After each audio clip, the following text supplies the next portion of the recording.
নমস্কার এবং good morning সবাইকে। আজকে সকালে মাঠের এক্সপিরিয়েন্স তোমাদেরকে আমি দিয়ে দেবো।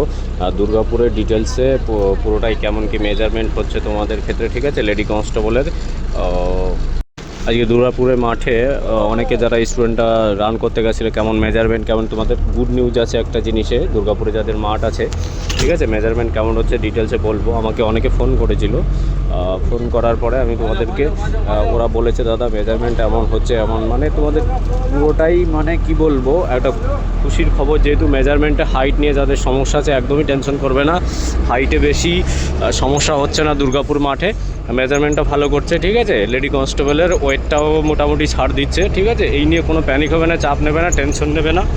আর যেখান ক্ষেত্রে তোমাদের মাঠটা কিন্তু 200 ট্রাকে ফেলের সংখ্যার হার খুবই কম, ঠিক আছে। মাঠে একজন করে ফেল করছে এক রাউন্ডে, ঠিক আছে। 25 জন 10 জন 15 জন করে যখন রান হচ্ছে তখন একজন করে 2 জন করে ফেল করছে। যারা মাঠে বাড়িতে কমপ্লিট করতে পারেনি বা অনেক টাইম লেগে যাচ্ছিলো, 4.5 মিনিটের উপরে, যাদের 4 মিনিট 5 মিনিট লাগছিলো, তারাই একমাত্র ফেল করছে দেখলাম। যা মোটামুটি রান ধরে রাখবে, মেজারমেন্টে তোমাদের কমপ্লিট হয়ে যাবে মাঠের ভিতরে, ঠিক আছে। লেডি কনস্টেবল একদমই প্যানিক হবে না। আস্তে আস্তে ভিডিওটা দেওয়া বারণ আছে, যেহেতু অ্যালাউ নেই ক্যামেরা ফোন টোন ওখানে দিতে পারলাম না, সেহেতু তোমাদের এক্সপিরিয়েন্সগুলো একটুখানি শেয়ার করব কেমন কি হচ্ছে। তো এইটুকুই আছে, কোনো প্যানিক হবে না, নিশ্চিন্তে থাকো, মাঠ করো, বাড়ি বসে পায়ে স্প্রে ভলিনি নিয়ে যাবে, ঠিক আছে। ওখানে পুরো ডিটেলসে জুতো পরে রান না করলেই খুবই সুবিধা হবে, যেহেতু খালি পায়ে দৌড়ালে তোমার মাঠটা খুব মানে হালকা হয়ে যাবে পাটা। আর ভলিনি স্প্রে মেরে নিয়ে যাবে, আগে মারবে, ঠিক আছে। ভলিনি স্প্রে মনে করে নেবে। সকালবেলা যাদের মাঠ আছে বিকালবেলা 11টার দিকে তারাও সেম জিনিস করবে, সব কিছু খাওয়া দাওয়ার মেনটেন, হালকা খাবার খাবে, ঠিক আছে।